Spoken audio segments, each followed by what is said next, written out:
Olá pessoal, tudo bem? Aqui é o professor Luiz e hoje a gente vai falar sobre demografia na Europa, certo? Antes da gente entender o processo de demografia na Europa, a gente precisa compreender como é que está a condição atual da população europeia.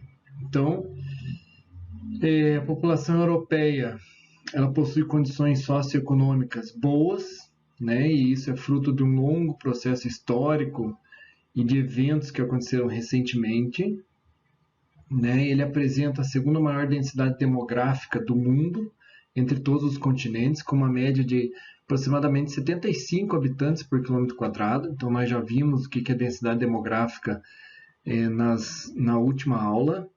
E a população absoluta ultrapassa 750 milhões de habitantes. Bom, só para vocês terem uma ideia, a população brasileira tem 210 milhões de habitantes, mais ou menos.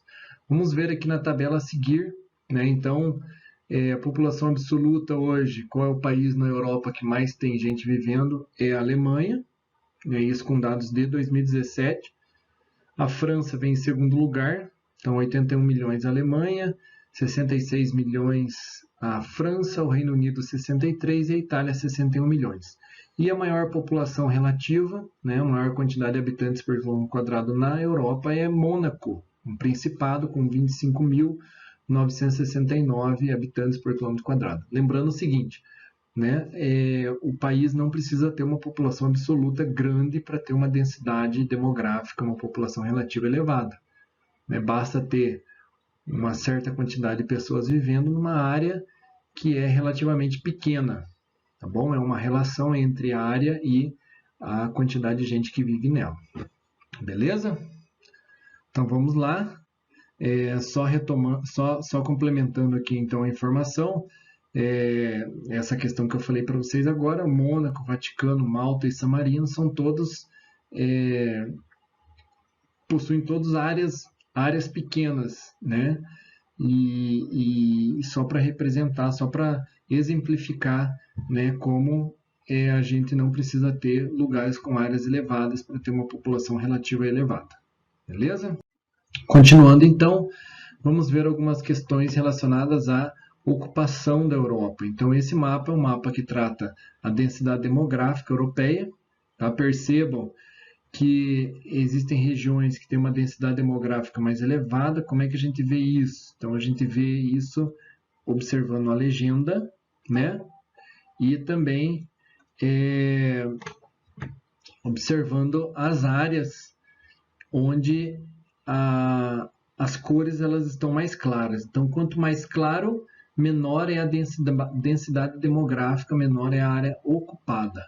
Observem que as áreas menos ocupadas estão aqui, ó, no norte do continente europeu. Por consequência, também é a região mais fria, com clima polar e clima frio. Então, as condições físicas da Europa fazem com que a região norte da Europa tenha uma densidade demográfica menor, enquanto outras regiões, né, onde o clima ele não é tão frio, as densidades demográficas são mais elevadas. Nessa região aqui, por exemplo, nós temos uma densidade demográfica elevada justamente por conta das atividades comerciais, das atividades econômicas relacionadas à questão da industrialização. Beleza? Então, eu coloquei algumas questões aqui para a gente tentar entender, né? São algumas questões que estão na apostila de vocês, então identifique ao menos 2 países com elevada densidade demográfica, né? Eu vou apagar aqui para facilitar isso para a gente, e vocês podem anotar isso no caderno, quem não tiver anotado, né? Então vamos identificar aqui 2 países com elevada densidade demográfica, outros com baixa densidade demográfica. Então, aqui está escrito os nomezinhos, quanto mais escuro, maior é a densidade demográfica. A gente poderia falar aqui os Países Baixos, Bélgica, Luxemburgo, tem as densidades demográficas mais elevadas aqui, tá? Enquanto os países que estão mais ao norte têm as densidades demográficas menos elevadas. Então, Noruega, Suécia, Finlândia, a própria Rússia, né? Islândia, todos esses países têm baixa densidade demográfica. E aí, é para a gente comparar o mapa de densidade demográfica com o mapa de climas e responder as questões a seguir.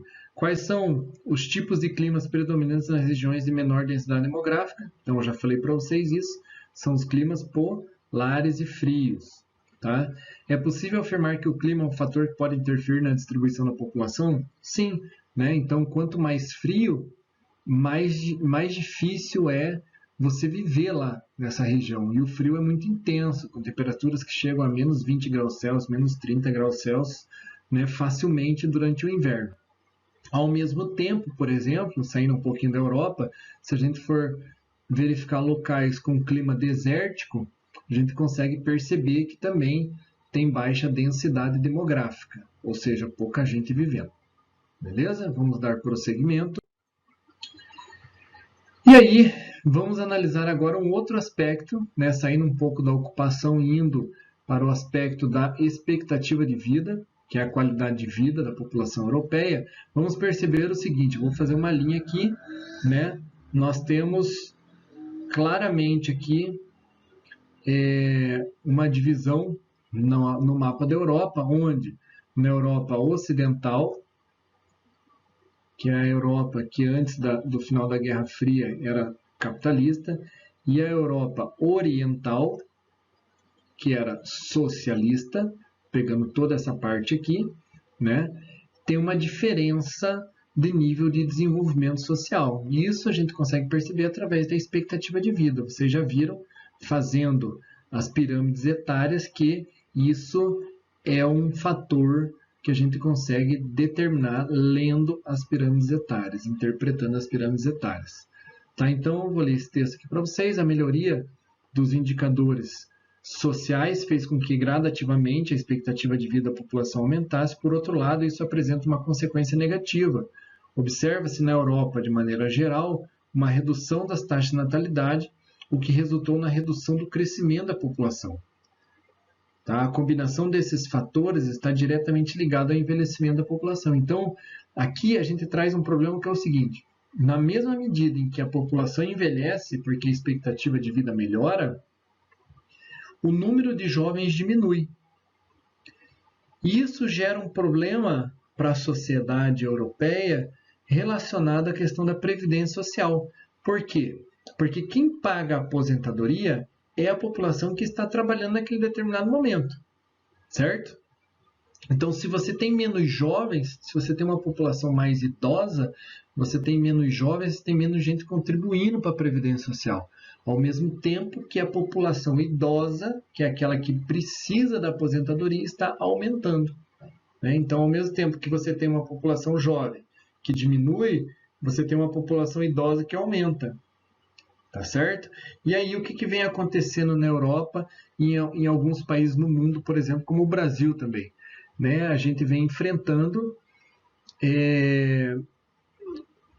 pelos governos aí a alteração das regras da Previdência. Então, aumento da idade, aumento da contribuição, né, de quem está trabalhando. Tá? As reformas da Previdência são necessárias, né, tendo em vista que as aposentadorias precisam ser pagas. Né? A questão maior é você equalizar, né, para não explorar tanto o trabalhador também.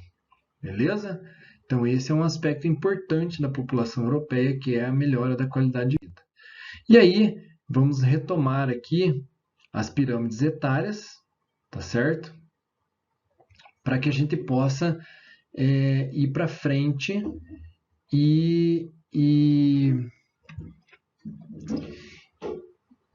tentar compreender, né, a interpretação. Vamos voltar à pirâmide etária. Uma pirâmide é um gráfico de população por quantidade de pessoas, por faixa etária e por gênero, tá? Por sexo. Então, é uma forma simplificada. De 0 a 20 anos são os jovens, de 21 a 59 os adultos e os idosos acima de 60 anos.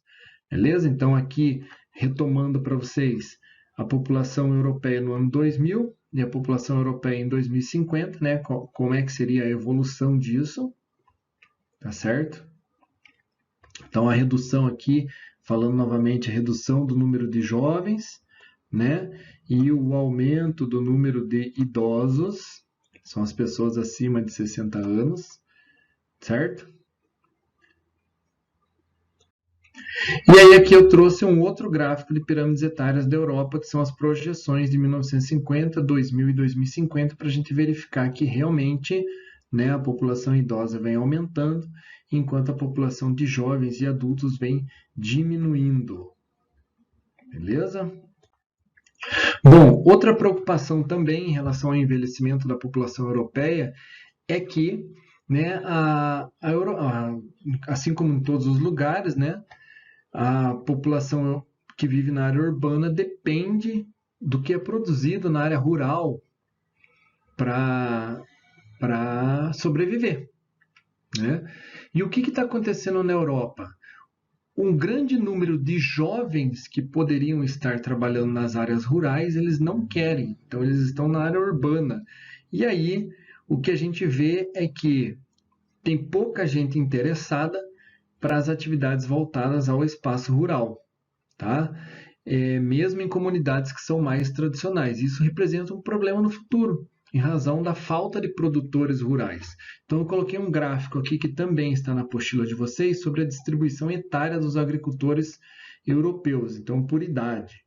Menos de 35 anos, só 6%, tá? Está indicado em verde aqui. Entre 35 e 44 anos, que já são, né, vamos dizer assim, adultos, temos só 15%, entre 45 e 54 anos, 23%, entre 55 e 64 anos, 24%, e mais 65 anos, 31%. O que acontece? Essa população idosa vai morrer num determinado momento, né? Essa população idosa ela vai morrer num determinado momento, e aí não vai ter população jovem para trabalhar no campo, né? Então, isso é um problema para o futuro que os países europeus já vêm refletindo, já vêm pensando em relação a isso. Beleza? Ótimo, então agora nós vamos às atividades. Então, eu coloquei o link aqui de uma reportagem, tá? Que trata sobre um outro problema que vem atingindo, um problema contemporâneo, agora, recente, que vem atingindo a Europa, que é a questão do coronavírus, que é uma doença que tem matado idosos pelo mundo. E aí, o que eu quero que vocês façam? Vocês vão fazer um texto, tá? Um resumo da notícia em destaque aqui que eu coloquei para vocês, relacionando o coronavírus com a redução da população de idosos. E aí eu gostaria que vocês citassem como é que vai ficar essa pirâmide etária daqui a alguns anos, tendo em vista que cerca de 54% das pessoas que viviam em 54%, cerca de 50% das pessoas que viviam em asilos na Europa morreram por conta do coronavírus, tá? E isso só em asilo. Se a gente for pensar na população idosa toda que vivia na Europa, né, esse número vai ser muito maior. Então eu quero que vocês façam essa atividade. Beleza? Lembrando o seguinte, façam no Word ou façam no caderno. Se fizer no Word, salve o documento com o nome de vocês, para ficar mais fácil para eu corrigir. Tá certo? Um grande abraço a todas e todos e nos vemos na sequência.